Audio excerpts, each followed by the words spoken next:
Shalom, shalom, shalom, man.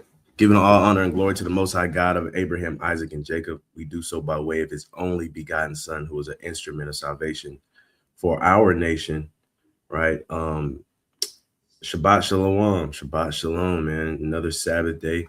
We always been talking about, we talked about it yesterday, how these Sabbath days just keep rolling by, right? if there was a set number of Sabbath days that have to go by until the Most High sends his son back, right? I know that number would be ticking like that, you know. Let me go ahead and usher us in and play this shofar, the blowing of the shofar by the brother Obadiah. You guys let me know if you can hear it.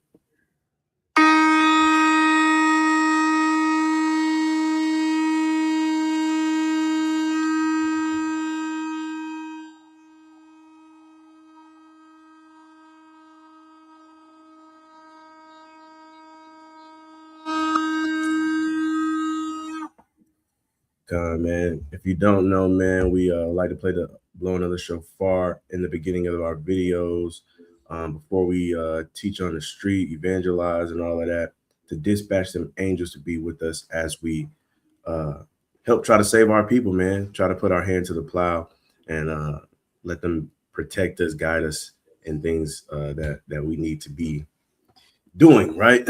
But today's lesson is going to be a good one, man. I think you guys are going to really like it. I entitled it Pulling Punches, Exhortation to Women. Pulling Punches and Exhortation to Women. And the first part of this lesson, man, we're going to just go over exactly what pulling punches means scripturally. And then we'll get into the association, how it ties in with women, right? Especially through a biblical lens, right? I want to start off by showing a video really quick. I got some really nice explanatory scriptures as well, man. I think you guys enjoy the scriptures that I bring out today. If you're following along, man, make sure you get your pen and pad. Right. This is the first video I want to play. Spider-Man, right? Spider-Man, and I forgot which one this was, which movie this was. No Way Home, I think it was called. Yeah, that's the one with all three on. Yeah. No Way Home. And so I entitled the lesson Pulling Punches. A lot of people don't know what that means. He's gonna get into it a little bit, right? And then I'll explain further after the video. You guys let me know if you can hear this though. I lost Gwen. She was my MJ. At some point, I stopped pulling my punches. I got rageful. I got bitter.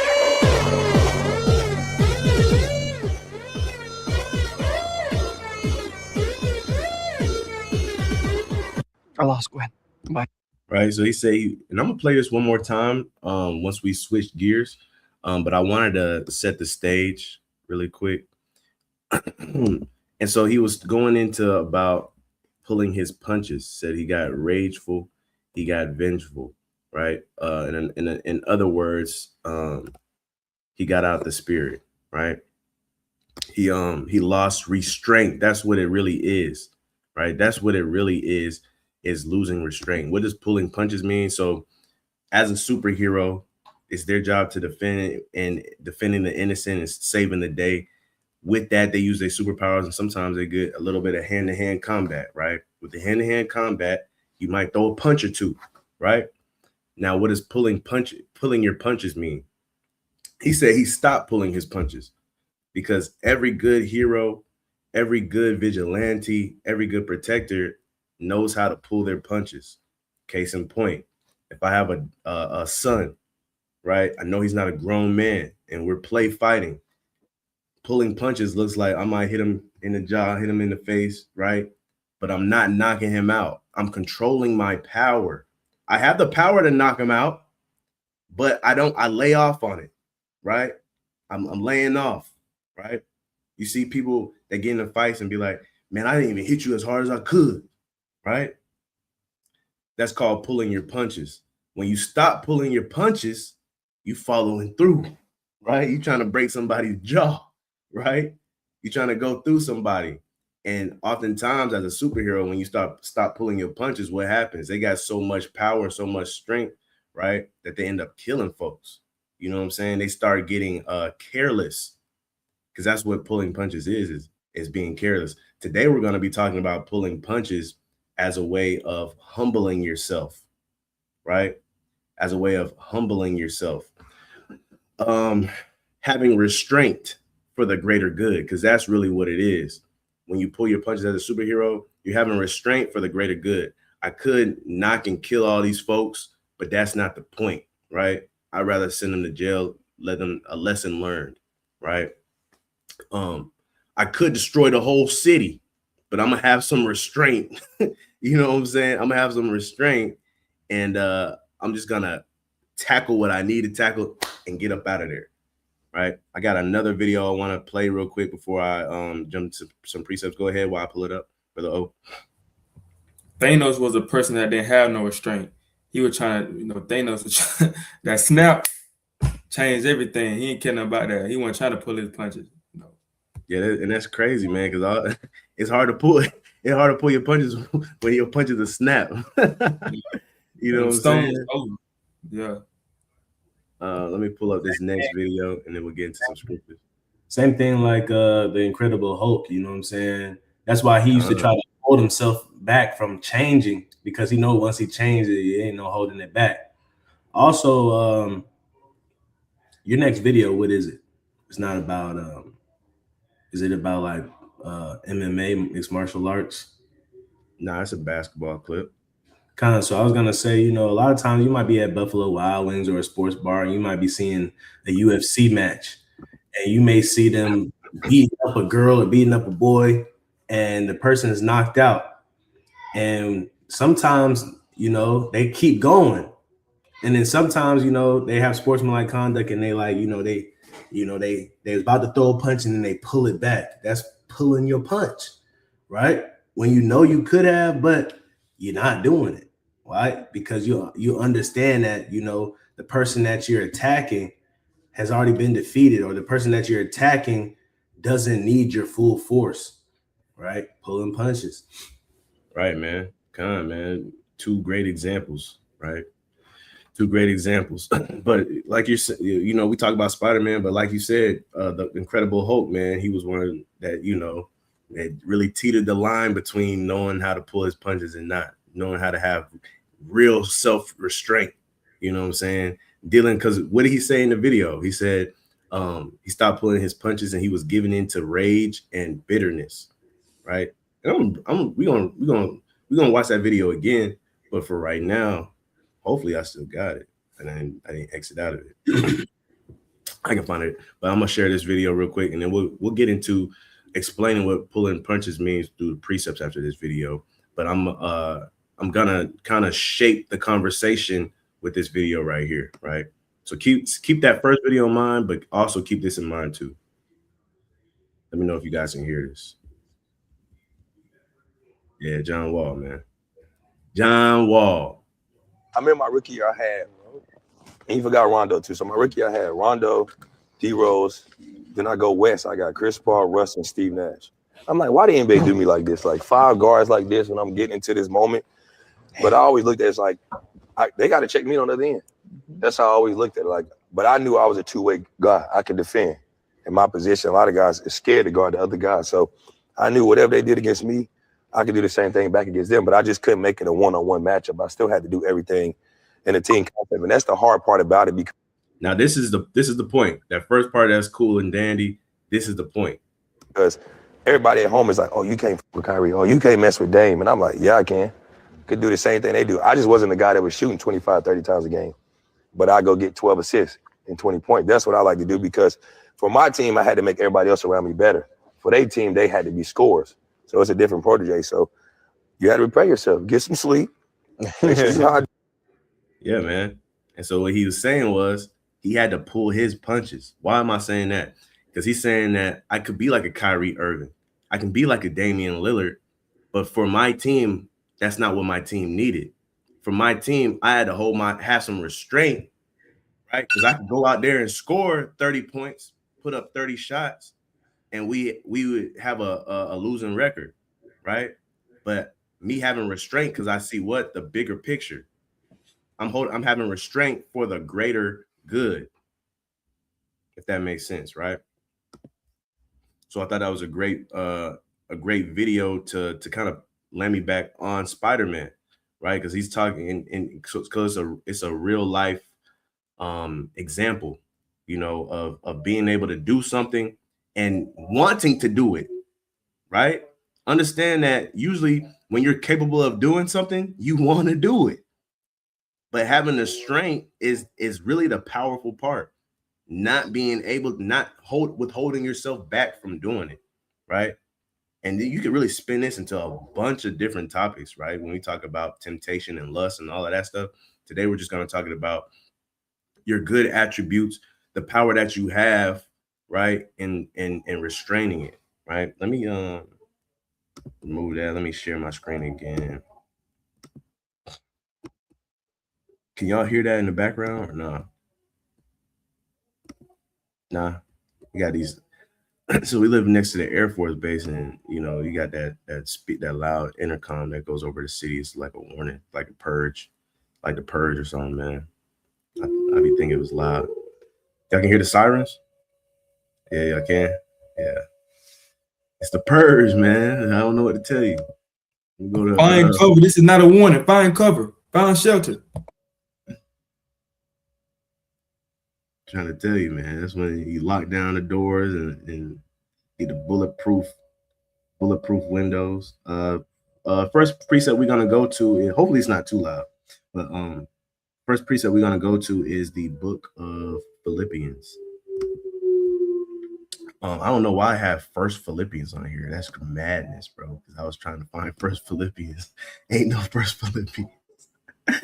We're gonna go Philippians 2 and verse number 3, and I think I'm gonna get 3 and 4. We'll go from top to bottom, man. Let me see. Let me crop this real quick. The book of Philippians chapter 2, starting at verse 3. Let nothing be done through strife or vainglory, but in lowliness of mind, let each esteem other better than themselves. Right, man. Right. We're talking about pulling punches. This is where it starts. This is what you have to have in your spirit. It says, let nothing be done through strife or vainglory. You don't want to do anything. When I think of strife, right, I'm thinking about in relationships. Sometimes it can be rocky because there's a sense of competition going on, right? You shouldn't be competing with anybody, especially, you know, if you feel like you're him, if you feel like you her, right? Not even just in relationships, just in life in general. You shouldn't feel the need to compete with anybody, right? Once you know what you can do, what you're capable of, the only person you should be competing with, right, is yourself. The only person you should be having strife with is your flesh, right? It says, let nothing be done through strife or vainglory. You shouldn't be doing anything to be seen of men. You shouldn't be doing anything to be seen of your spouse, right? Man or woman, right? You should be doing it because that's what you're supposed to be doing. We talked about this on Tuesday, right? You don't get a pat on the back for doing what you're supposed to do all the time. Sometimes you might, right? But you shouldn't be expecting it. You shouldn't be doing stuff for vainglory. I know I can go out here and score 30 points, but it's going to leave my team on the back burner and we're going to lose by 32, right?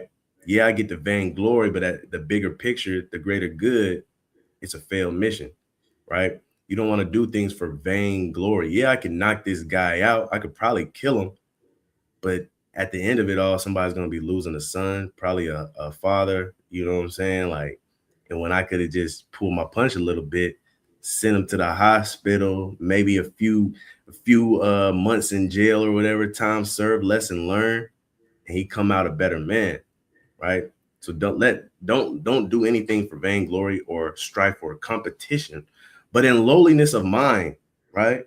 You got to have, John Wall was talking because he had a lowliness of mind. He understood the bigger picture, right? A lot of people don't understand the bigger picture and they end up and turmoil. They end up they for instance, man, I don't know the ins and outs of what happened with John Morant a couple weeks ago when he got into it with his teammates, right? But typically when stuff like that happens is because you're going off script to get yours, right? And when you get people don't like it. They don't rock with you like that, right? Because you're putting yourself first. When you put the team first, when you put everybody else first, that's having a lowliness of mind, right? And what that does is it allows you to esteem each other better than yourself. Now you're starting to think about other people outside of yourself before you think about yourself. You start to put everybody else first and yourself last, and you're okay with that. You don't complain or whatever. That's just naturally how you are, because the Most High has made you capable and powerful enough for you to be able to be like, I'm good, I'm satisfied, let me help everybody else. I think Obadiah had something first. Azrael, I'm gonna let him go first. Kind of, I was gonna say, man. I know something came out. I don't know too much about it, but I know something came out. I think it was a couple of days ago on KD. He made like a burner account on Twitter talking about his teammates or something, and they found out it was him. And a couple of days ago, I think he had hit a game winner, and I was just looking at the bench and the players. they weren't clapping or nothing. They were just like standing there. They're like, how you talking about us?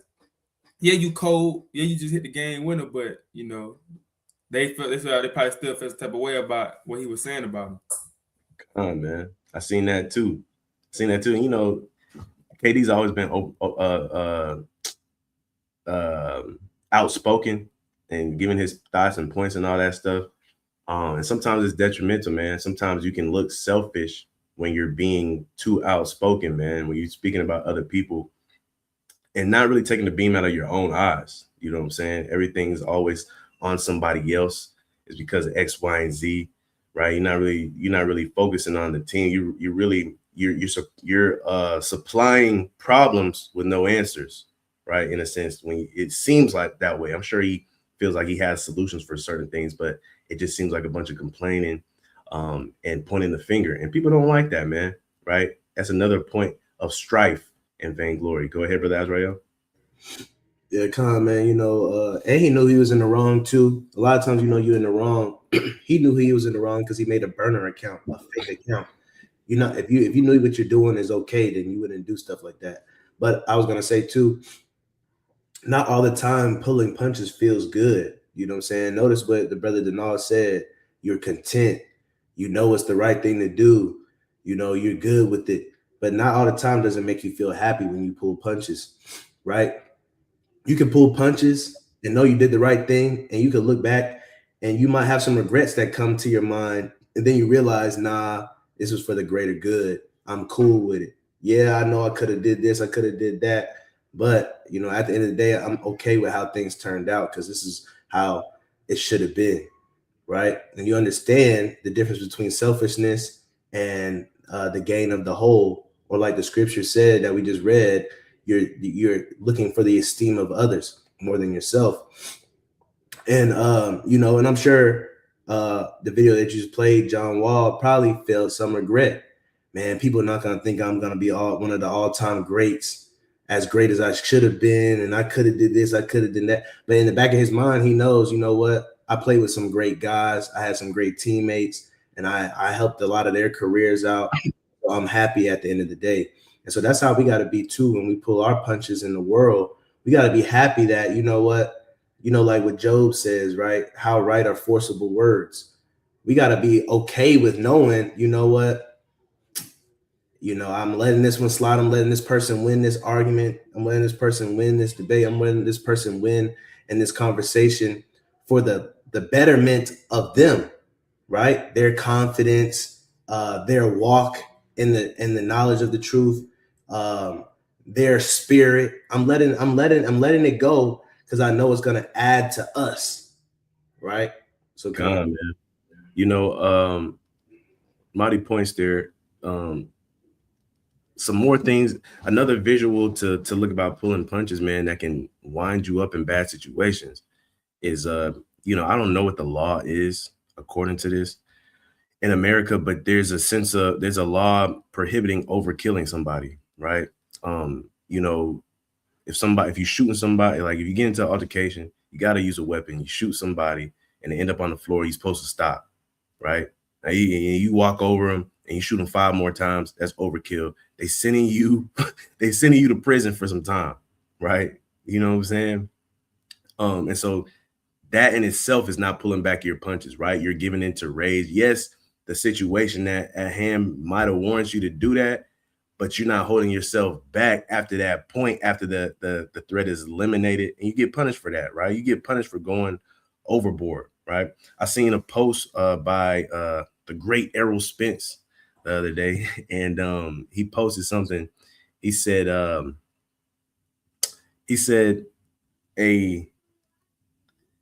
I'm not going to say the actual word he used, but he said a smart Negro will outlive a tough Negro, right? And that's just because a smart Negro knows how to pull his punches. A tough Negro, man, he'll mess around and end his life, man, just to try to prove a point. But a lot of times, like the brother Azrael was saying, a lot of times when you pull your punches, a lot of times when you're the smart Negro, it might come with some disrespect, right? As a man, if you're pulling your punches, you might feel disrespected sometimes. It might not even be intentional disrespect. It might just be you thinking about how people think about you, right? Like John Wall, man, people don't think I can go out here and get 30 every night. That's disrespectful to him, right? It's not intentionally disrespect, but the way people think, he's taking it as disrespect. Just like in a relationship, as a man, you might do some things, you might pull some punches, you might, man, I could be out here doing X, Y, and Z. I'm having restraint and I'm not getting noticed for it, right? You could take that as disrespect. Same thing for women. Man, I'm in here slaving every day, man. I'm cooking every day. I'm folding the clothes, all of this stuff, right? And I could be doing this. I could be doing that, right? I could be making him do X, Y, and Z. And you could be feeling disrespected that way. Oftentimes, pulling your punches puts you in a lowly state, and you got to fight the urge to feel disrespected by the unintentional disrespect that you may get with it, right? And a lot of times you feel disrespect and people don't even realize that they're disrespecting you just because of the lowliness of state that you're in, right? It puts you in that humble state of being, to where people subconsciously sometimes can kind of look down on you, man. Not in a bad sense, but sometimes they can overlook how great you can be, right?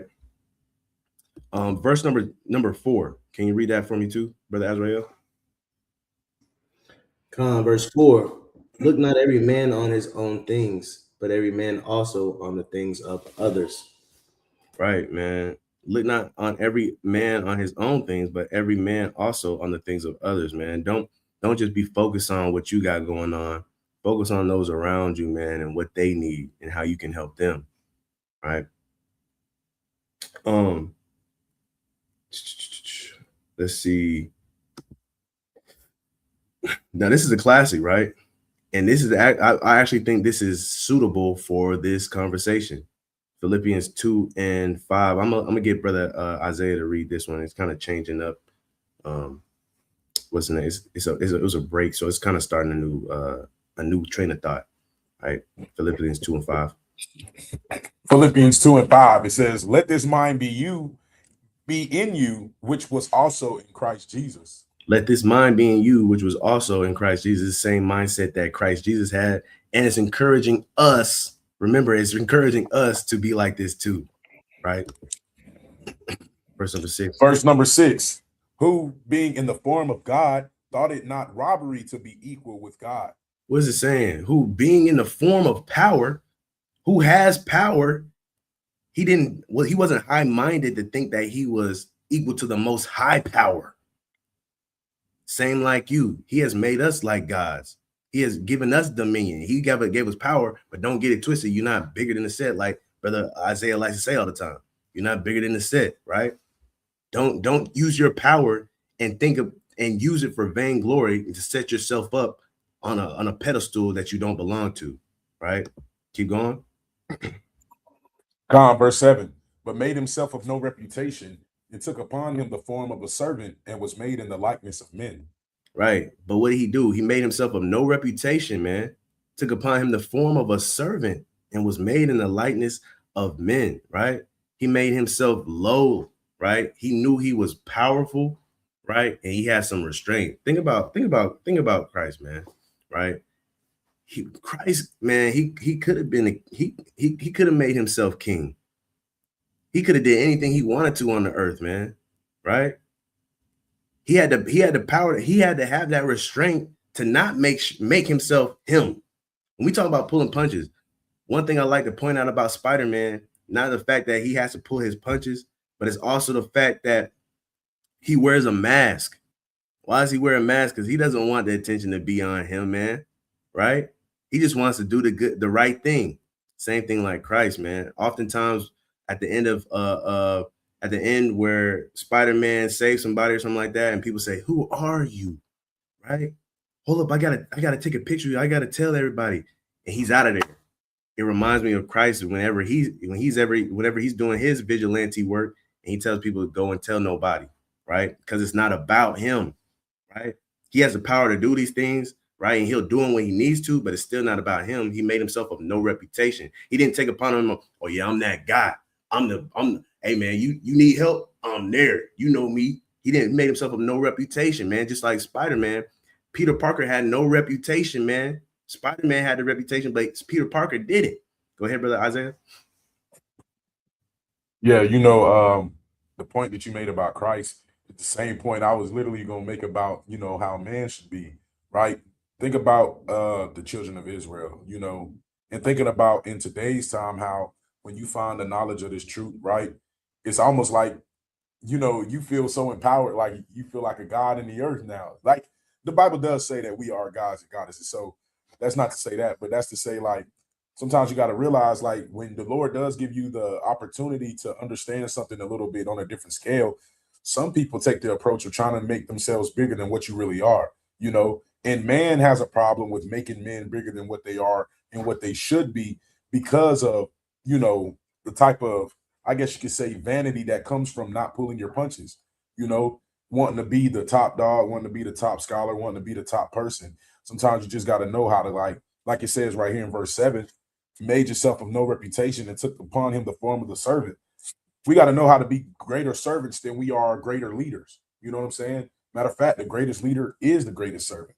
So we got to do a better job as a people on a sense of understanding that if the man who the world calls Christ had an opportunity to humble himself and he did that, he took that opportunity, then when the Lord gave us the opportunity, which is every time, all day, every day, to be humble, then we should take that opportunity all day, every day to withdraw our punches and humble ourselves. You know what I'm saying? But God, mighty point. Can you read verse 8 for me? Verse number 8, right? It says, and being found in fashion as a man, he humbled himself and became obedient unto death, even the death of the cross. Right, man. That's how you gotta be, right? Being found as a lowly man, you gotta humble yourself to those things that you need to be humble to, right? You gotta become obedient. For us in this truth, we gotta become obedient to the law, statutes, and commandments, right? For instance, and you gotta be willing to die under your obedience and even death of the cross, meaning you're giving up yourself. And we're gonna get into that too for the greater good, right? When you look at John Wall, right? He became obedient. He humbled himself. I know I can go get 30, but I'm gonna humble myself and I'm gonna be obedient to the cause, right? The obedience that he was doing was obedience to the team and the team's wants and what the coach wanted from him, right? In the same essence, the Most High is our coach, right? We got to be obedient for what he wants to us.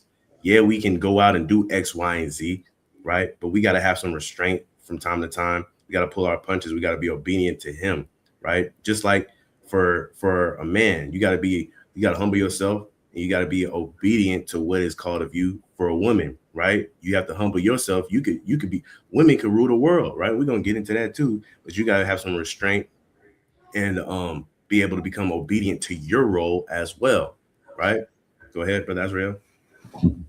I know this is an exhortation to women, so I know we're going to switch gears in a second. But before we switch gears, I wanted to say one more thing. towards like the nation.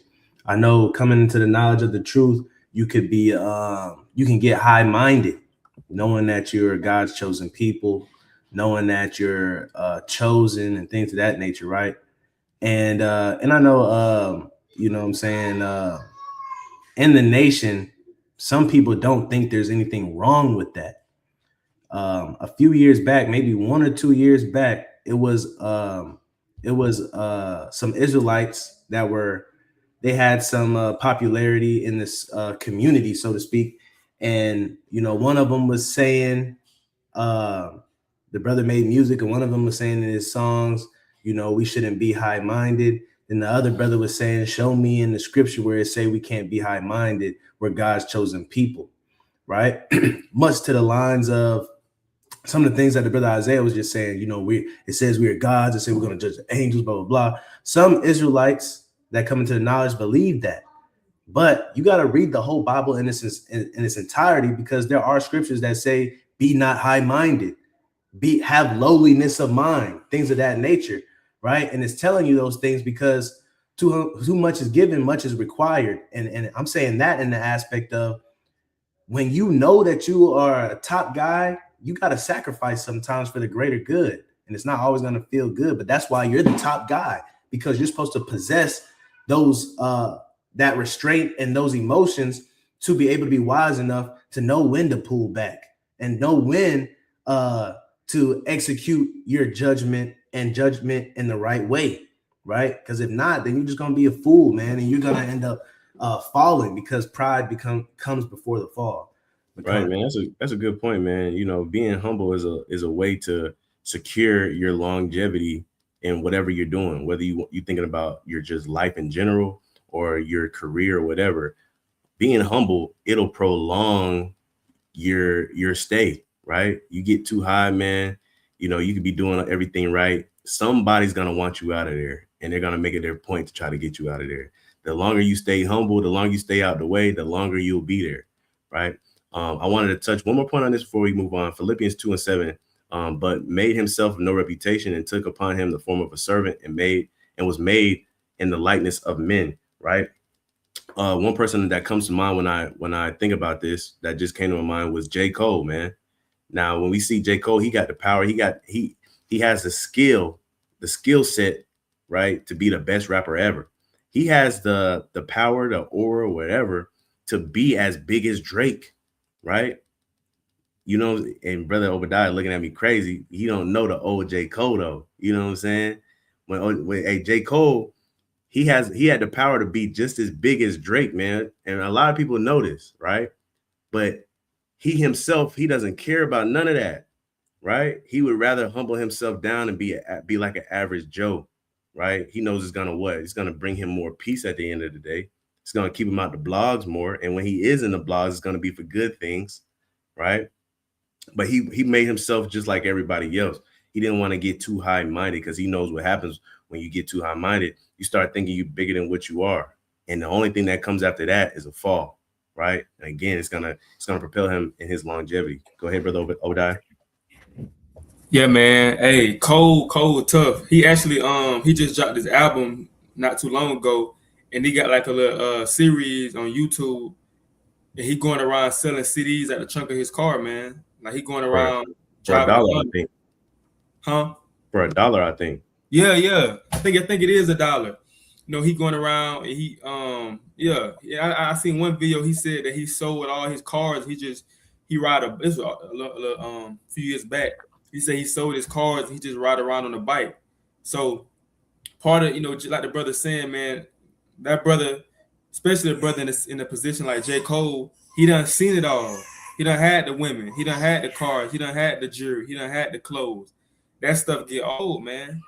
And he oftentimes raps about how he's about to get over that hump of being bigger than what he is, and then he brings it back down. Like he has a song like called "Love Yours." He talks about how at first he wanted to fix his teeth, right? Or no, that might be Cricket Smile, right? At first he wanted to fix his teeth, but then he said, "Nah, man, I'm tripping, man. This is what God gave me. I'm gonna rock out with these," right? But he could get the perfect teeth. He could get the body done like Drake, I think he got his body done, no homo. You know what I'm saying? You don't just pop out with abs like that out of nowhere. You know what I'm saying? Yeah, Especially witchcraft. eating good like he do. But he get his body done. He could get his teeth done, right? He could be out here looking like a pretty boy, but he don't. A lot of and there's some other brothers out there that kind of carry themselves the same way. We look at Lamar Jackson, we look at Terrence Crawford, right? These are guys that have the skill set, the power to be bigger than what they are, but they humble themselves, right? People talk about Bud Crawford all the time, like, man, compared to all these other big name fighters, he's getting crumbs. But that's because he's not out here acting a fool, making himself to be this big spectacle. He's keeping it. He care less about all that stuff and marketing and promoting himself in a way that's going to get him more money, as long as he's sustained and his family's happy and he's doing it for the love of the game, like he intended to. He's straight. Go ahead, brother Isaiah. Yeah, I was gonna say to your J. Cole point, man. He even said in his song, dang, I just forgot the name of this song. But he said pretty much like he was pretty much alluding to the fact that he said, "You J. Cole," you know what I'm saying? I'm trying to think of the title of the song real quick. He said, "I got defensive and I thought I would have said that." That's when I thought that to it better me that before I was a B-list celebrity. I think it's that song "One Time for My LA Sister." Can't save her. She don't Oh yeah, wanna be first, rest in peace, Uncle Phil.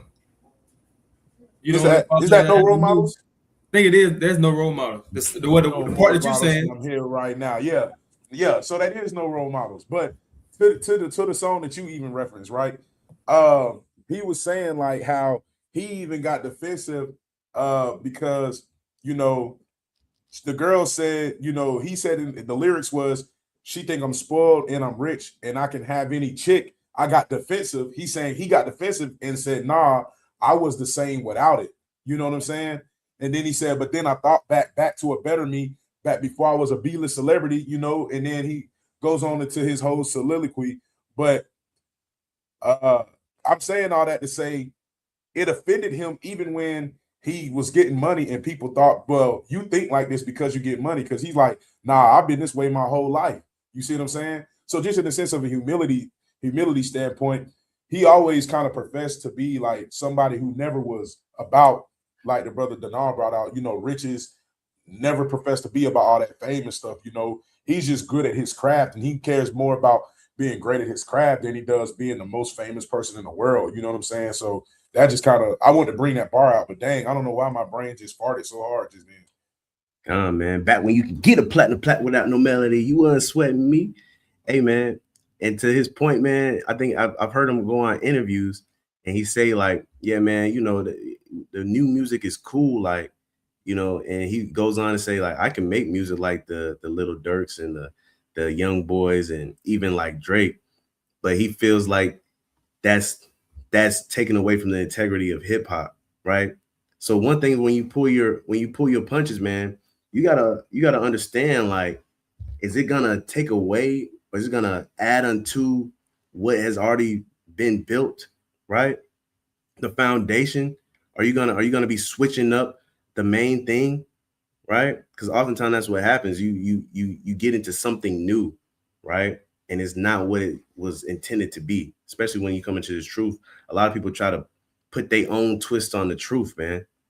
They take 1 inch and go a mile, right? They search the scriptures and they say it doesn't say that cursing is a sin. There's no judgment for profanity. So I guess I can say it all the time, and they just go crazy with it. You see what I'm saying? You got to have a foundation and stick to the script and have respect to the game, like a J. Cole, like the brother Isaiah was saying, right? It's Matthew 23:11. Matthew chapter 23 and verse 11. But he that is greatest among you shall be your servant. Right, man. The greatest should be the servant, man. Just like the brother Isaiah mentioned, I had to pull that, right? Keep going. And whosoever shall exalt him shall be abased, and he that shall humble himself shall be exalted. And so it's a long game, man. You humble yourself, you're not going to be exalted as much as somebody that can exalt themselves, right? But it will come in due time. You will get the praise that you deserve. I promise you. right? You just gotta be patient. Go ahead, brother Obadiah. Con, and to your point that you made earlier, a lot of brothers, and we know that we the chosen people. That's a blessing. All praise to the Most High. But a lot of brothers that be like, well, what do it say I got to be humble at? What do I say? What do it say I can't pop my stuff? Those will be a lot of brothers if we was back in those times and we had kings set up. They'd be quick to anger and they'd be quick to get their people killed.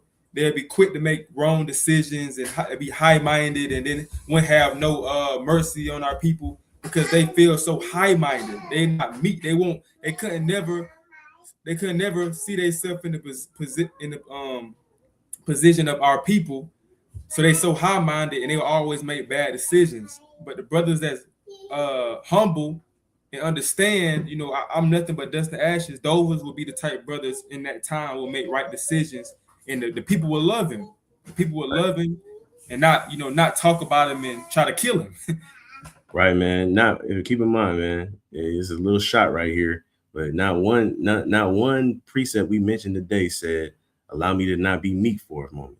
You see what I'm saying? Just like the video the scripture that we just read, right? Remember when I said, "Hey, look, man, it might take a long time, but your flowers are gonna come," right? You don't always have to give your own selves flowers. A lot of people like to do that on social media. They like to give them their own selves flowers ahead of time. Be patient, man. Take the humble route, and your flowers will come from others. The Bible talks about how a wise man or a glorious man or something like that shall be talked about by his peers. So paraphrasing or something like that, right? You got to wait for that time, man. Don't praise yourself. Let others praise you, right? Go ahead, brother Obadiah. You had something else? Yeah, I'll wait. I had a preset. I'll wait till you before you switch. I want to get it before you transition to the women. Okay, I got you. But I'll wait whenever. I got two more precepts after this one before we transition. I'm trying to get through them real quick. 1 Peter 5:5. The book of 1 Peter, chapter 5 and verse 5. Likewise, ye younger, submit yourselves unto the elder. Yea, all of you be subject one to another. It says what? Yea, all of you be subject one to another. Right. And be clothed with humility. For God resisteth the proud and giveth grace to the humble. Right, man. He's gonna resist the proud. It means you're not gonna really be dealing with too much peace, man, in your pride, right? A lot of vainglory going on, but a lot of stress going on as well. It says you all of you should subject yourself one to another. Be subject to each other, man. And all that's saying is have respect to those that are around you. Put yourselves in their shoes. We often preach that a lot, of trying to put yourself in other people's shoes, right? And be subject unto their wants, hoping that they're subject unto your wants too. But if they're not, man, so be it, right? Again, your flowers will come, I promise. Let's go to the book of Luke real quick. Luke 9. I really like this one. Really like this precept. Luke 9 and 23. Go ahead. Luke chapter 9 and verse 23. And he said to them all, if any man will come after me, let him deny himself and take up his cross daily and follow me. Right, man. And so I thought this one said something else, but it's cool. I can still use this. If any man will come after me, let him deny himself, right, and take up his cross daily and follow me. I thought it said die to himself, but it's pretty much saying the same thing. You got to die to yourself every day, man. You got to wake up in the morning and some people, they say, man, I woke up this morning and chose violence today, right? I got time today. You got to wake up in the morning and not choose violence today. You got to wake up in the morning and not have time today. You know what I'm saying? You got to be able to humble yourself, man, and go through life gracefully, taking up your own cross, just like who the instrument of salvation is for us, right? He had no business carrying that cross to Calvary. He had no business doing that, but he did it anyway. He know he could have stopped it at any moment. He still did it. Sometimes we got to do things we don't want to do for the greater good, right? Let me get Romans 9, and let you get yours after this one, brother Obadiah. God, just like he was on that mountaintop and Satan tempted him. And he said, throw yourself down, cast yourself down. He could have cast himself down, but he was like, you know what? I'm about to conceal my power because I'm gonna prove a point right here. I'm gonna beat him with the word of God because he trying me right now. And sometimes when you got that number one spot, people gonna try you to see what you're gonna do, and you got to outsmart them every time and do the thing that nobody expected you to do. But when everybody see you do it, they're like, dang, that was pretty smart. That's a mighty point, man. That whole little passage right there where he's getting tempted by Satan is mighty, because Satan is just telling him everything that he already know he can do, right? He knows if he can cast himself down and fly up on angel wings. He knows he could rule all the kingdoms. He knows all of this stuff, right? But he still chose to have restraint. And sometimes you might have people in your ear like, bro, if I was you, bro, I wouldn't put up with that, bro. I'll be out here slaying these girls, man. You shouldn't be putting up with that on the basketball court, bro. If I had your shot, bro, I'm coming down pulling that guy every single time, bro. Why you keep passing, right? You're gonna have people in your ear knowing what you're capable of doing, right? And trying to tempt you to do something that's not conducive for your life, right? Just because you can, right? And you got to be able to look at them and tell them, yeah, man, it's funny, man. I know I could, but I'm gonna still stay the course. That's how you got to be. It's Romans 12 and 10.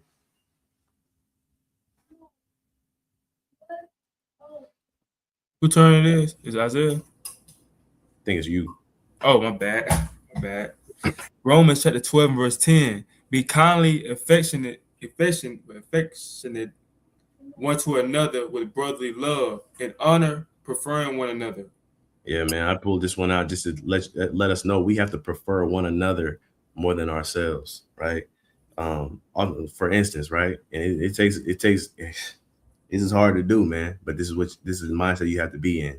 For instance, to give you an example, a good job opportunity comes, right? And instead of preferring myself for this job opportunity, I know somebody that need it more than me. I'm gonna recommend them, right? I'm gonna wait my turn, right? And so you gotta prefer each other before people over you, right? I know, I'm tired, but my wife tired too. I'm gonna prefer her over me, and I'm gonna go do that thing, and I'm gonna let her get her rest, right? It's things that we got to work on as men, right? Vice versa sometimes too, right? Your man out there working, you tired, he tired, his body aching and hurting, right? For whatever he's doing. Sometimes you can be like, I'm gonna let him sleep. I'm gonna prefer him over me, right? It goes both ways now, right? What precept you got, brother O? Before we switch gears here, you on mute, King.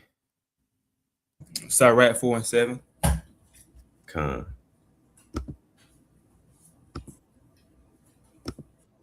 Sirach 4 and 7.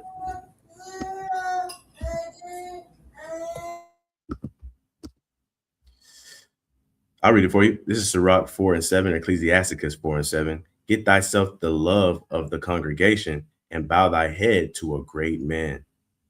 Con. So in Sirach, it say, get thyself the love of the congregation. And part of getting the love of the congregation is being humble and being meek. You ain't gonna get the love of the congregation if you high-minded, if you proudful. Nobody don't want to be around a proudful person. Nobody likes a proudful person, and God don't like a proudful person. So you're not gonna get the heart of the congregation if you a-hole. Right? You got to be humble and meek and be understanding to the people that's in your congregation. God, man. And it takes time to win over a whole congregation of people, man. You know what I'm saying? It takes time for you to sell out arenas as a boxer, man. People got to get to know you. They got to know what you can do, right? It takes time, man. And so you got to be diligent in that thing. You got to stay humble throughout the whole thing, right? And contrary to a lot of boxers, once you get to the top, you got to remain humble too. I know it's hard. Once you selling out arenas, it gets hard to try to restrain your power in your mouth, but you got to do it, right? Let's switch gears though, man. Pulling punches, man, because this is what most women need to do or have to do in relationships as a wife, right? As a mother. This is your job. Your job is to pull your punches, right? We're gonna get into it. Let's go to Proverbs 14 and 1 really quick before I play this video. Go ahead. Brother Azrael. Proverbs 14:1.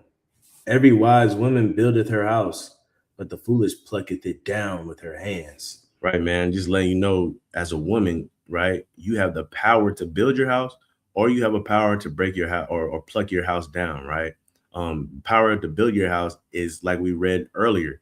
You're being obedient to the point of death, even though you could make yourself highly, right? You're taking the lowliness of your position and you're building your house. You're taking John Wall's route.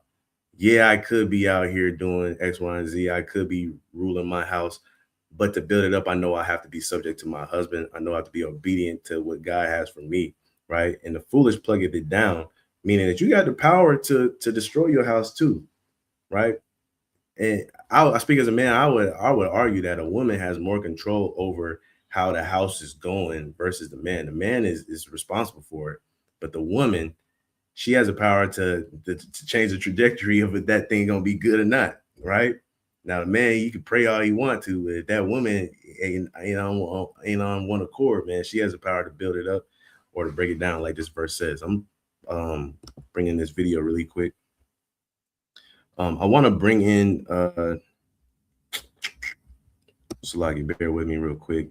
I'm gonna play this one more time because there's something I want to point out as well.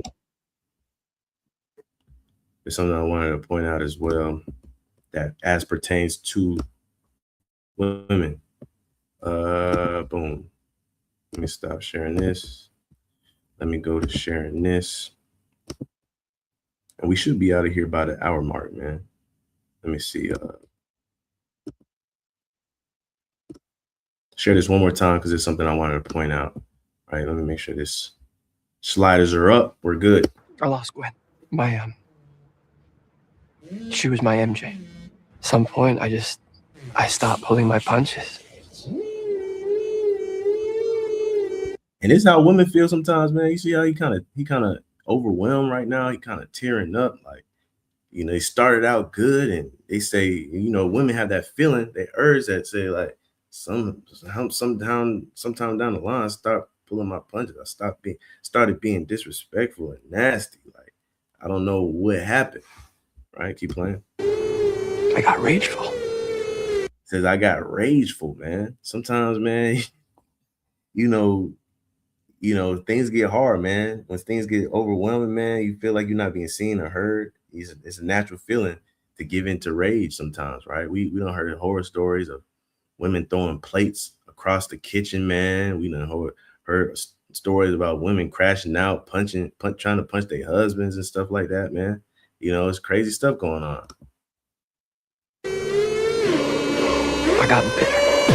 I got bitter, right? There's a lot of women that they feel like they're not being seen. They take the lowest state, man. And like I said, it's a long game, man. It's a long game. It's not fair, but it's a long game. So a lot of times, there's a post I seen, man. I think my wife posted it. I think several women posted it, but it was this woman, right? Before I say that, I want to say that bitterness leads to resentment, right? Leads to resenting your husband and sometimes even resenting your kids. You don't want to get to that point, man, because once you get to a point of resentment, your body shuts down, you shut down, you stop giving effort, you stop caring, you start preferring people over yourself. And that's a place you don't want to get to. But in the post that I saw, it said something like, that's why, because I'm going back to sometimes you got to take the long road, right? It might take a while for you to get your flowers, right? And I'm not saying it's right, but I'm saying it'll pay off, right? There was a post where it said that I didn't really appreciate my mother until I became a mother, until I had to fight through my exhaustion to do the dishes, until I had to do X, Y, and Z. And then it brought me to tears thinking about all the times where I seen my mom doing it, not thinking that she was exhausted, but she probably was. And then she did it with a smile on her face, X, Y, and Z, all that stuff.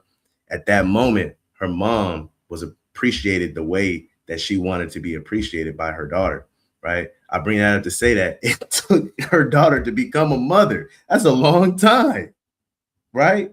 That's a long time. But sometimes, man, that longevity, right? It'll humble you, right? But it'll all pay off in the long run, man, right? And I pray everybody gets their flowers. but it's a long, diligent thing to do. You know what I'm saying? Just like we're in this truth, we gotta wait it's seeming like a long time before Christ comes back, right?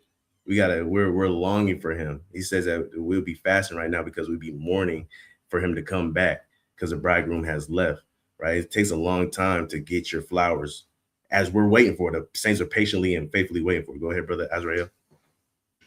Yeah, man. So, a lot of times that goes into you shouldn't look like what you're going through. You know what I'm saying? I know this is an exhortation, but you might not provoke that same that you're talking about with that video, that same emotion of, feeling sorry or feeling your mother's pain because you're a mother now. It's not gonna happen if your mom was always, I'm tired. Get up out of my face. You think I want to do these dishes? You think I want to hear you complain all day?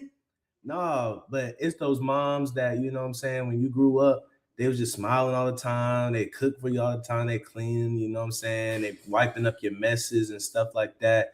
They don't get mad. They calming down your dad whenever he gets mad at y'all. Those are the moms that get remembered, right? Those are the moms that get, when their kids are all adults and grown and they got kids of their own, they reflect on their mom. Guess what? They coming back, mom. You need anything? You need any help? Blah blah blah. X, Y, and Z. Because they didn't look like what they was going through at the time, and a lot of that are moms pulling their punches because they could show their emotions, but they choose not to for the betterment of their family, the betterment of their house, the betterment of their kids. They're not, I feel like, and I speak as a man, the greatest moms, right, do not affect their kids with their trauma, because you can pass your trauma on to your kids without their kids going through that same trauma. Just from them hearing that you went through it, now they're projecting your trauma onto their life and they're trying to protect themselves from the trauma that you went through. And now because you got cheated on by dad, they don't want to get cheated on by dad, so they'll never fully love their husband because they think this is an opportunity he might cheat on me, or because you got beat, So, I'm not saying don't ever tell your kids about your trauma, but it shouldn't be at a young age, adolescent age, young adult age. Wait until they're old enough to understand it and That's why add wisdom to it. That's why they typically give you advice to not argue around your children, right? That's why people that get divorces, they typically wait till their kids are out of the house before they get divorces, because a lot of that stuff can affect your children. Like the brother was saying, you know what I'm saying?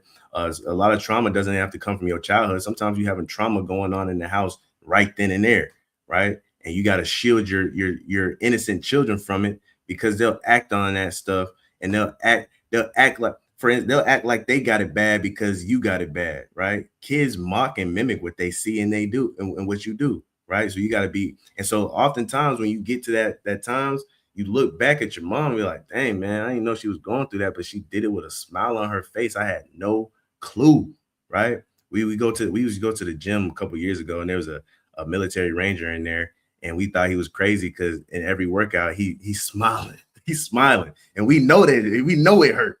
He's telling us, man, you gotta smile through the pain, man. When you feel that pain, you gotta just smile, man. Don't let anybody know what you're going through, type deal. It's cliche, but true. Brother Obadiah has something first. Yeah, I was gonna say, man, everybody know that bitter lady, bitter older woman. She probably was married, she divorced, and she just got a whole bunch of cats.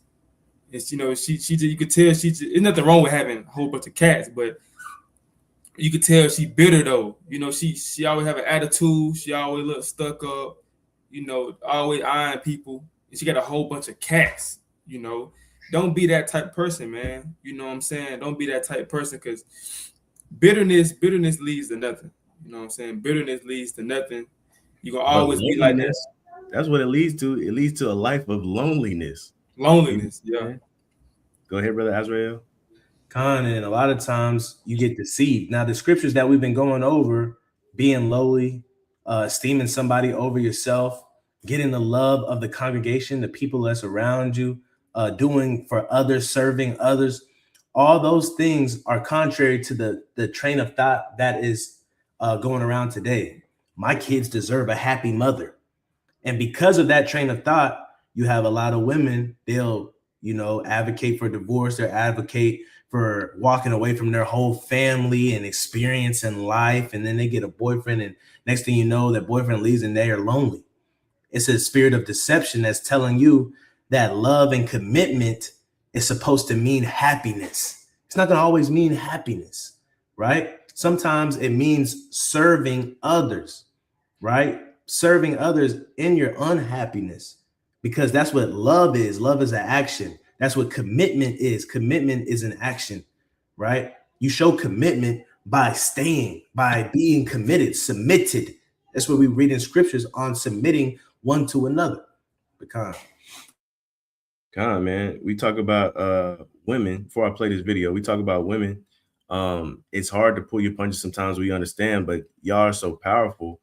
You guys can wreck somebody's life, man. Y'all can take over if y'all really wanted to. Y'all don't have, like, for instance, y'all have to, but y'all don't have to be subservient in the households, right? You know what I'm saying? Y'all, if y'all really could, they say for women not to usurp authority over the man because you can, right? They tell you not to because you can. When you think about, there's roles. We always talk about this, roles. You got a lion, you got a lioness. Typically, when you got a lion, you got multiple lionesses, right? Or mates for the lion, right? That's right. Nah, I ain't even getting into none of that poly stuff or anything. I ain't getting into none of that, right? What I'm trying to say is this. Picture this. You got one lion, you got all these lionesses that are fit, that go out every day and hunt, right? That are in shape. You got a lion that's kind of lazy. He sleeps every single hour on the hour, right? Them lionesses, if they wanted to take over the pride, bro, and get rid of the lion, or have the lion be subservient to them, they could, bro. You ever seen videos of the lionesses getting on the lion, bro? The lion can't do nothing with them, man. They go and they go out and they're agile and they fit and they go hunt every single day. They sharp, right? They could take over this man's spot if they wanted to, but just by nature they understand their role and they stay in it, even though they could come out of it if they wanted to, right? By nature. Go ahead, brother Azrael, before I play this video. Yeah, man. And real quick, just like you guys have the ability to usurp authority and tear down, you guys have the authority and the power to make a man in a child's life heaven on earth. Y'all have the ability to make dreams come true, instill confidence, instill happiness. Y'all have that all inside of y'all, but it all comes down to regulating your emotions and prioritizing which emotions should come out at what time, and that's pulling punches. Right, man. And that's your purpose, man. We about to get into it.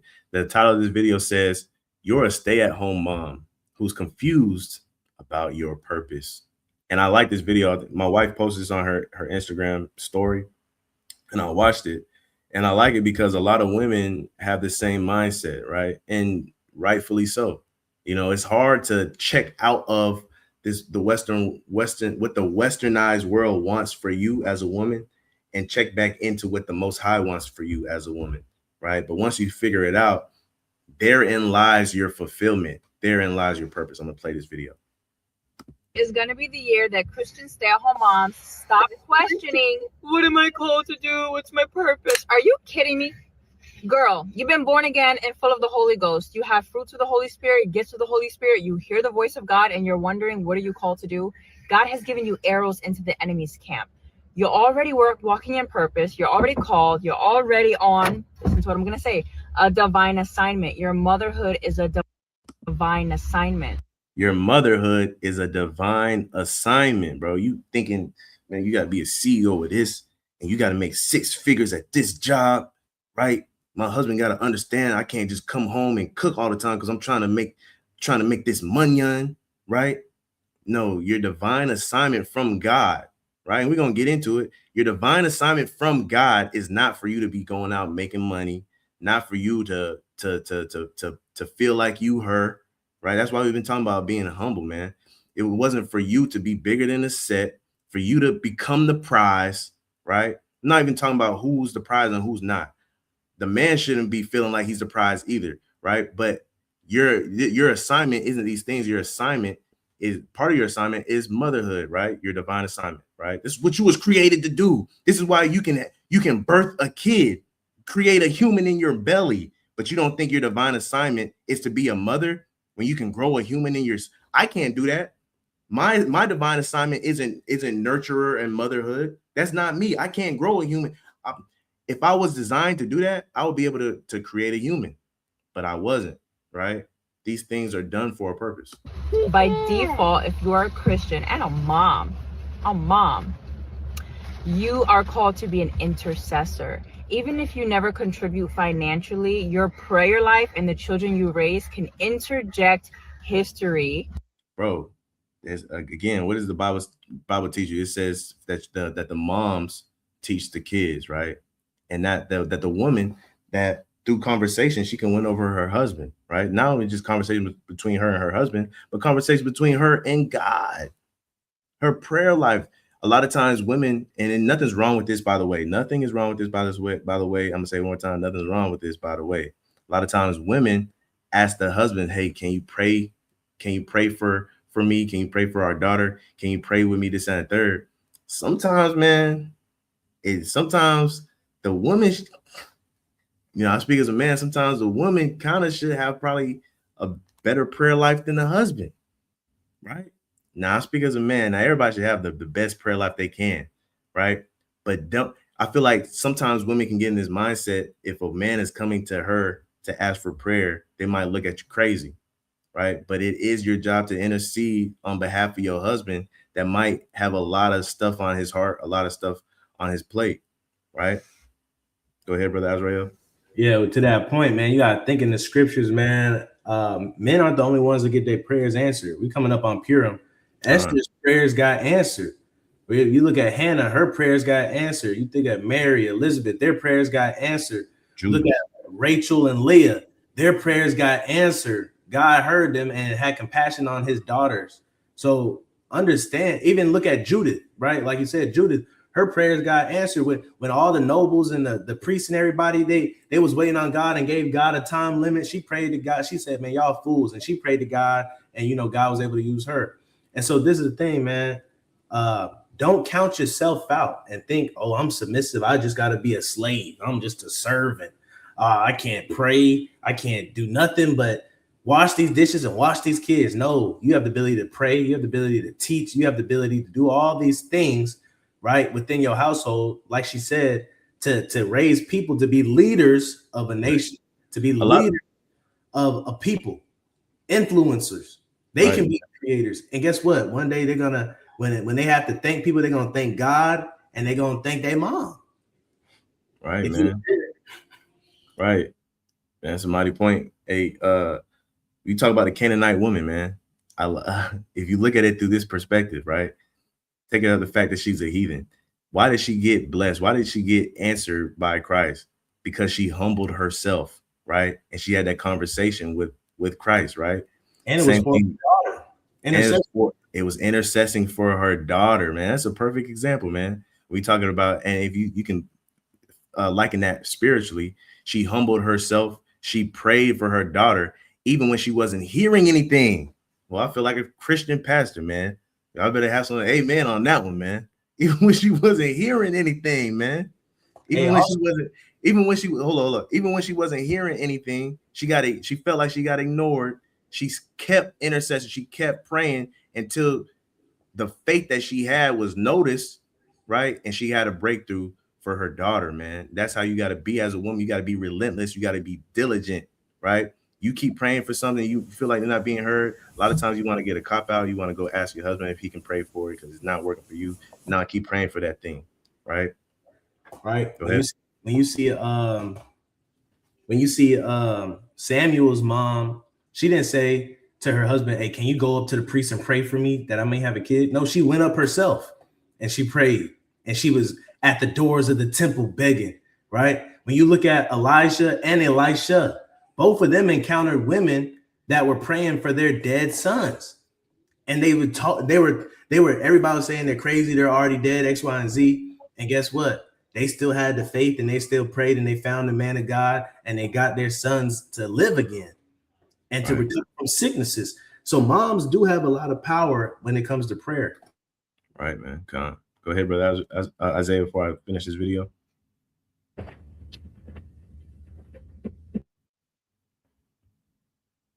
You on mute, King.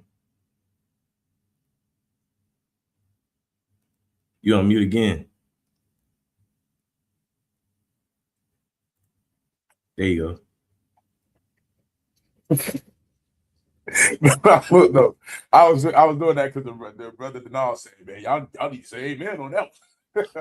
But look, man, I ain't hearing me, man. but look, I ain't got nobody in here. Hey, you know, praise break, man. But nah, you know, that was a mighty point though, because I be saying that a lot. You know, the brother Azrael did a lesson, and then I did a Lammy back lesson off of his lesson one time, and I was just going into how, like, you know, women, man, I'll never stress enough how important women are to the community, man, to just the earth in general. You know what I'm saying? The Lord wrote it out in his word. He spoke it. You know, it's not good that man should be alone, man. So I'm going to make a help meet unto him.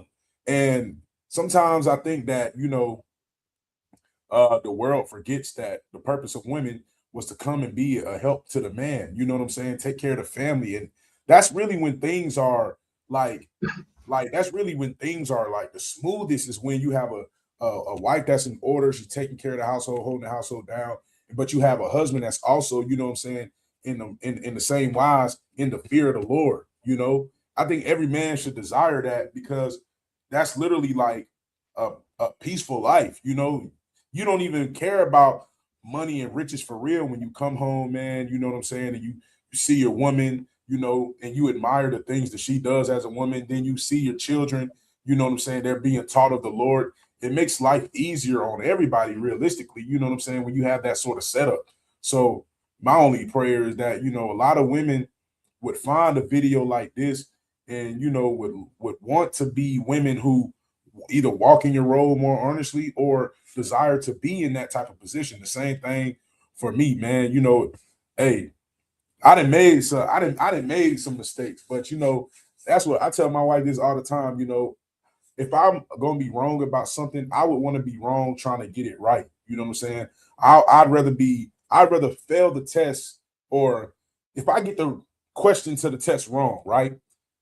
I'm going to learn from what I did wrong. I'm going to learn from the mistake I made and figure out how to get it right the next time. But just because I failed the test, or just because, you know, I missed the assignment, does not mean now I shouldn't pursue the degree. You know what I'm saying? Meaning that if you go through something that is unexpected, or you know you didn't really wasn't prepared for it, whatever happens in life, man, you shouldn't change what you really want at the end of the day. Like, the end goal should not change, man. You want the kingdom, and I'll be quick, but like the point you brought out, man, even in spite of the woman not being answered by Christ, she was being completely ignored. She still said, nah, I gotta go. You know what I'm saying? I need this, I want this, I desire this. You feel what I'm saying? So she kept at it. And I feel like, man, in life, sometimes man will try to get you to, you know what I'm saying, like give up on what it is that you really want because of a setback, or because you're being ignored, you're not hearing from the Most High. But I feel like the brother said, man, praise break, you know, in spite of that Canaanite woman was still pursuing Christ. And that's the same way it should be for us. You know what I'm saying? The end goal should want to be the setup that the Lord had ordained from the beginning, you know. But I you. So like, come on, man. A lot of times with too many people having their spirit of giving up and cutting corners, man, you can't do that. You got to stay the course. And like I said, man, it might not come as fast as you want, but you will receive your flowers, right? I'm going to play the rest of this. It shouldn't be much more. Okay, and influence the culture of your nation. So stop questioning who you are and what you're called to do. 2026 is going to be of your nation. Influence the culture of your nation, man. Right? That's what we're trying to do. That's why we're coming back to the covenant. That's why we're coming back to our true identity and culture, is so we can influence the culture, not only in our nation, in this community of Israelites, but in the nation of Blacks, Hispanics, and Native Americans. Because why? Why do we got to do that? Because it's we have to change the trajectory. We understand that women can rule the world if they wanted to, right? And they trying to nowadays, right? We understand these things.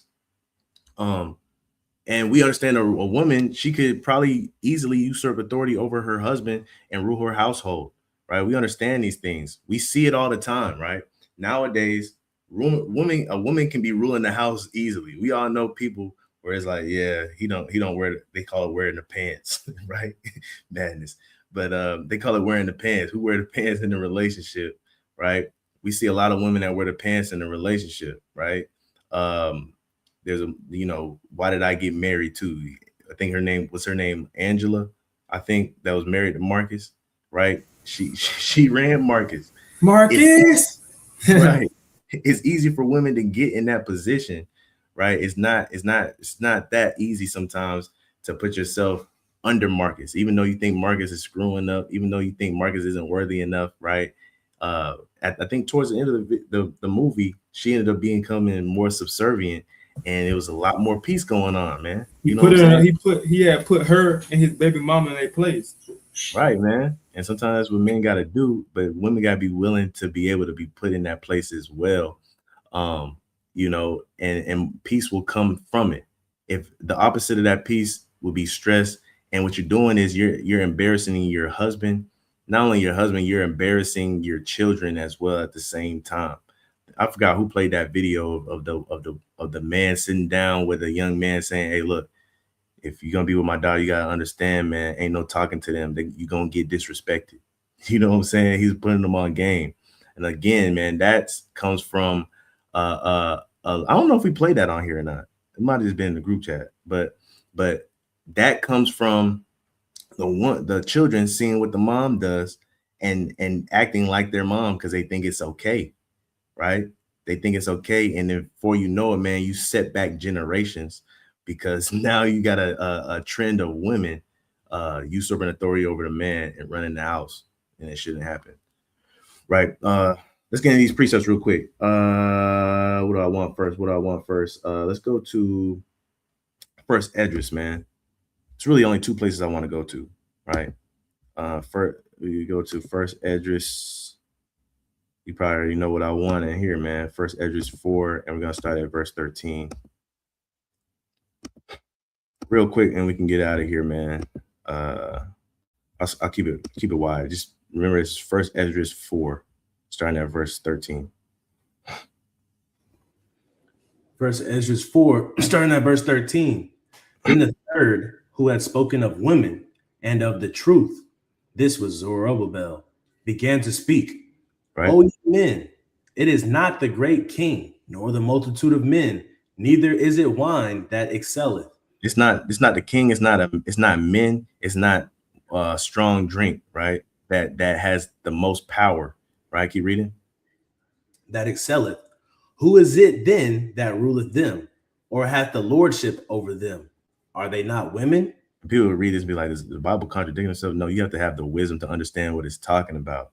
It's saying that the women have the power to rule over them. The women have the power to have lordship over them. The women have the power to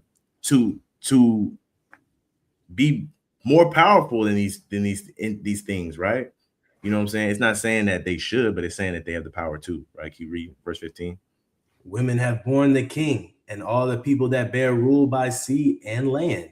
Right. And that's, people that are into that woman is God doctrine. They say, you don't get the king without the woman because you came out of a woman, right? Which is true. You know what I'm saying? But at the end of the day, I'm sorry, honey, that's not how the Most High has set things up. The Most High has set you up to give birth to the king and be subservient to him, right? That's just how it goes. Verse 16. Even of them came they, and they nourished them up that planted the vineyards from whence the wine cometh. Right. Verse 17. These also make garments for men. These bring glory unto men, and without women cannot men be. Right, man. That's a fact. Verse 18. Yea, and if men have gathered together gold and silver, or any other goodly thing, do they not love a woman which is comely in favor and beauty? Right, and they give it all to the women. I'm bringing all this out to say, man, this is the power that women have, and that they're capable of, right? Why am I bringing it out? Because this lesson is talking about pulling your punches. Just because you can do all these things and you can use all this stuff to your advantage to get over or whatever, doesn't mean it's the right thing to do.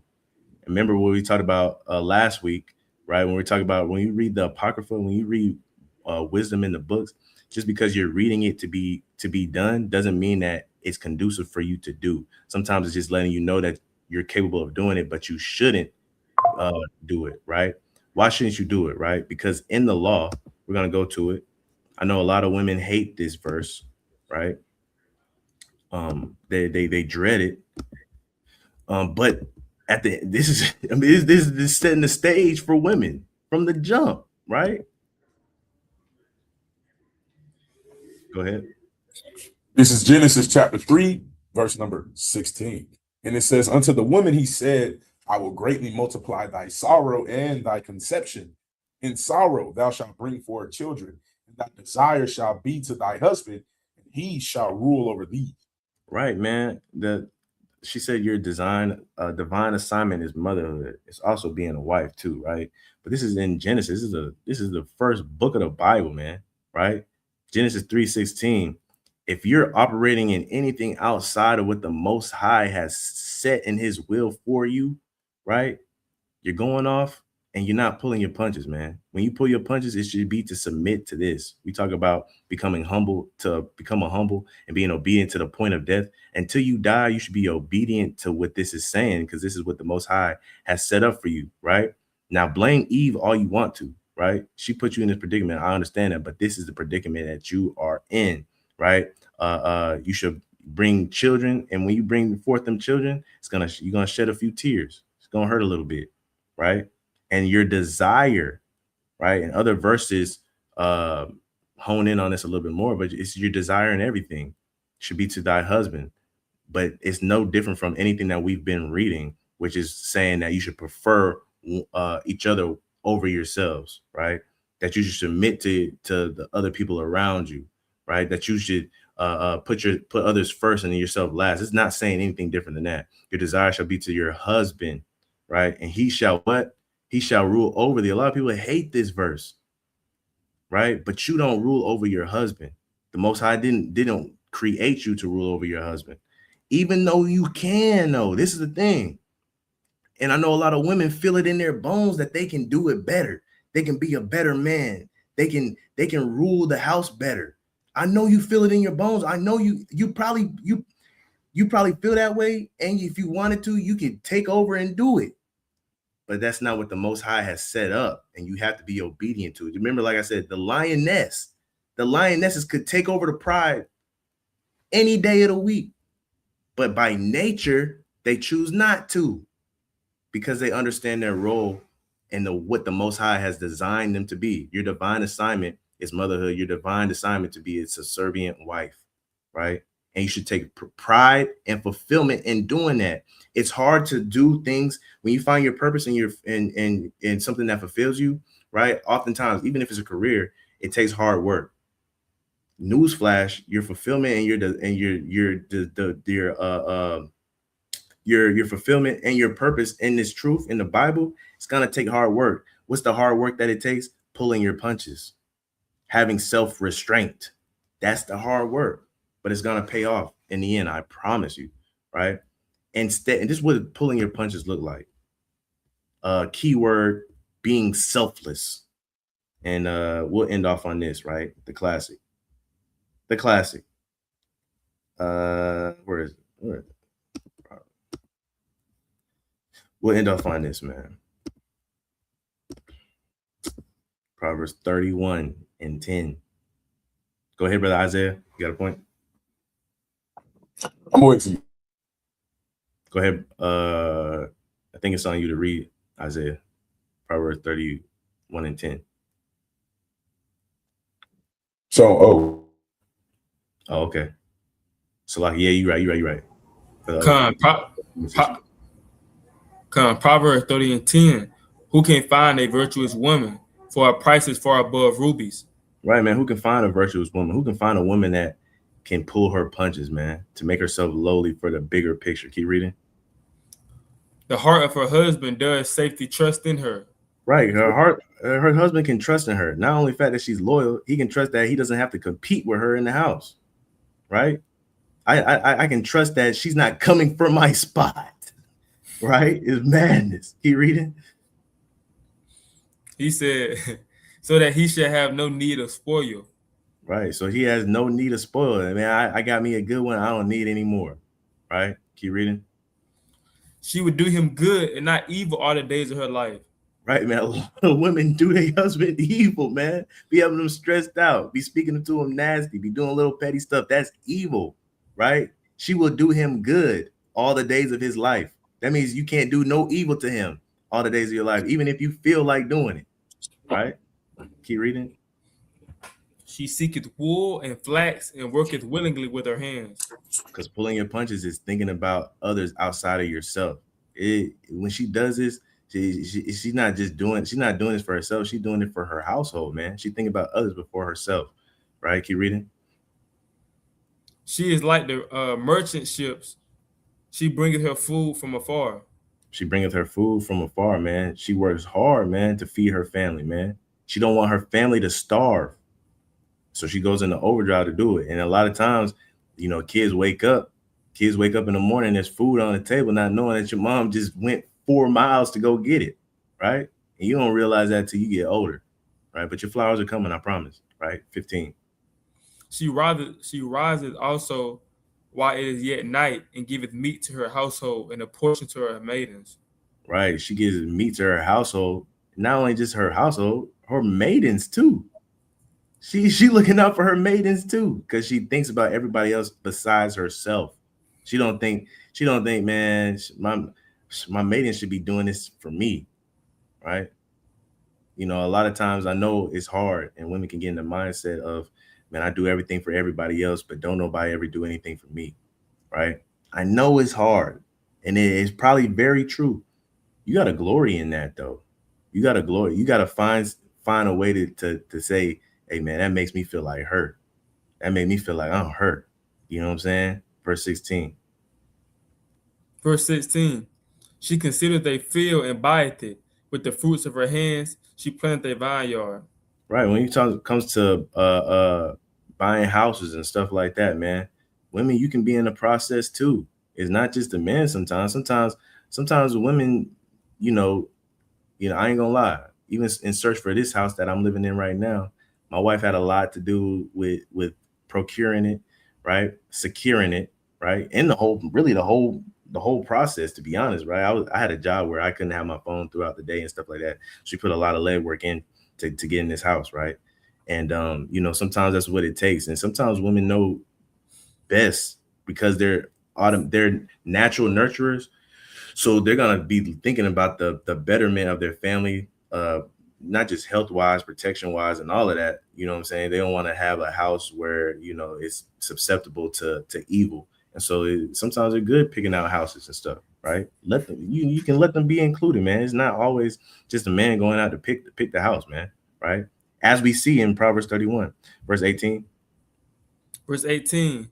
She perceiveth that her merchandise is good. Her candle goeth not out by night. Right, her candle goes not out by night, man. Meaning, back in the day, the only source of light they had was the candle, and so at nighttime, you roll over, you blow the candle out. Her candle doesn't go out, man. You know, there's sometimes with my wife, after she put the kid, you know, she put her daughter down. You know, sometimes she's not getting in bed till 11:30 midnight. Sometimes she's doing so much stuff, right? Sometimes that's what you gotta do as a woman, as a wife, right? Keep reading. So Lakia too, you know, a lot of times in movies, because it says she perceived that her merchandise is good, meaning her family, her house, the things that their possession, her candle goeth not out by night, meaning she's always awake and alert, right? A lot of times men are heavier sleeper than women. You know, right. A lot of when you watch movies and a burglar breaks in, who is it that notices first? A lot of times it's that the woman. Joe, you hear that? Tom, you hear that? Jamal, get up, right? And they be like, what? Then they get the gun and stuff like that. But a lot of times it's that woman whose candle does not go out because she understands. A lot of times women, you know, and brothers and sisters know this too. Y'all's mom make you feel like this, right? They have the complex that the whole world revolves around their family. Everybody want to be like us. Everybody always want to attack us. We're the standard in our. A lot of moms give that off because they understand. They believe their merchandise is good. They think they're always. What they've nurtured is better than anything else out there. Yeah. And so that, part of that is going into, her candle goes not out by night. She's always on watch. All right, man. All right, keep reading verse 19. Verse 19. She layeth her hands to the spindle, and her hands hold the staff. Right, man. She lays her hand. Man, hey, man. She's diligent and she's keeping watch. That shirt look a little too small. She might be outgrowing it. Let me get another one. Right? Not just ignoring the signs and letting them be in something that's way too tiny. You know what I'm saying? She's observant, right? And she's diligent in making sure that her household has what it needs. Or we ran out of straws. I gotta go pick up some straws. Right? She's capable. Right? She's capable. You know what I'm saying? My wife does a thing where she goes out to get water from the spring. Running low on water, gotta make another trip to the water. So we got some water, right? Verse 21. Verse 21. She is not afraid of the snow for her household, for all her household are clothed with scarlet. Right, man. It's a lot of times, man. There's some videos out there of women going to Walmart and it's freezing cold outside and they got their baby outside and nothing but a diaper, right? A lot of people out there, man, they have no care for their family in the seasons. They ain't got nothing to wear when it's cold. And then for some reason, man, all their clothes got messed up in the cold, so they ain't got nothing to wear in the summertime, right? You on the beach in your pajamas. You know what I'm saying? You in the snow with no jacket, right? We see this stuff all the time. Verse 23. Verse 23. Her husband is known in the gates when he sitteth among the elders of the land. Right. Her husband is known in the gates, not for embarrassment because you be embarrassing him all the time, but he's known in the gates because everybody's like, man, I wish I could get me a wife like yours. I wish my wife acted like yours, man. Man, you lucky, man. Right? Your wife is in order. She prepare your lunch. You ever go to work, man, and man got a packed lunch every day, right? And it's something good. Man, I wish I could get on. That sure do smell good. I'm over here eating toast. You know what I'm saying? Right. I won't read the whole thing, man, but Proverbs 31 is the ideal vision of a woman pulling her punches, right? And just not pulling her punches in the definition of it, but what we've been talking about this whole lesson, right? It's the ideal version of that biblical way of pulling your punches as a woman, right? I just want to give some encouragement. If you know a woman that's struggling with her purpose, her fulfillment, or if you know a woman that is that's just struggling with being overwhelmed or not being seen, send her this video, man. Give her some encouragement. My bad. I know brother Isaiah had a point too. You had a scripture or just a point? I just had a point. Con. Go ahead. Oh, Con. So, my bad. But now, this is a good lesson. I was talking with somebody yesterday, man, friend, and we was crazy. The Lord is my witness. We was going into this same information, just about, the role of women. And you read Genesis 3:16. That's going to kind of wanted to make the point because I had to explain to them, why not only that women are, how women are impactful and powerful, but also had to explain to them why sometimes in this world, man, the world teaches people to kind of glory over things that the Most High God ordained, and it had nothing to do with men, and we blame men for it. For instance, when you go back to Genesis 3:16 and you read how, the Lord said, women through childbirth are going to go through sorrow. You know what I'm saying? And that's where you get a lot of your labor pains from, the intensity of it, the sacrifices that's made, some of the life and death situations that come about even during that process, right? The Lord made it that way. You know what I'm saying? So I was saying that because I was explaining to them how, being a good wife, being a great wife is not necessarily just linked to, labor and delivery. And I'm not saying that to be disrespectful or disingenuous. I'm saying that to say that a lot of times the world teaches women to, because you have children, because you sacrifice your body and your body goes through that automatically makes you top notch and the man should be subservient unto you. But it doesn't mean that.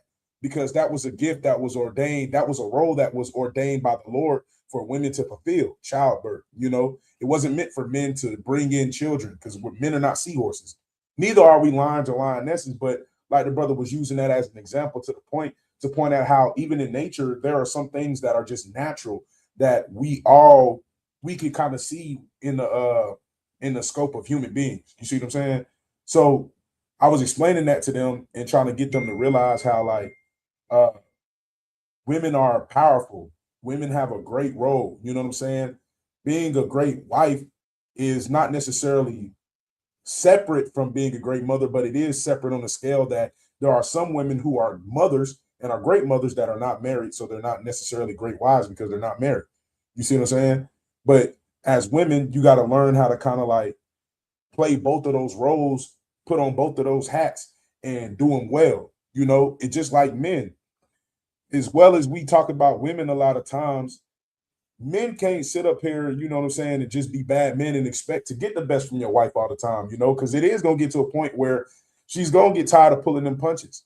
You know, as a man, there's things that we could do to help our women operate in a role a lot better.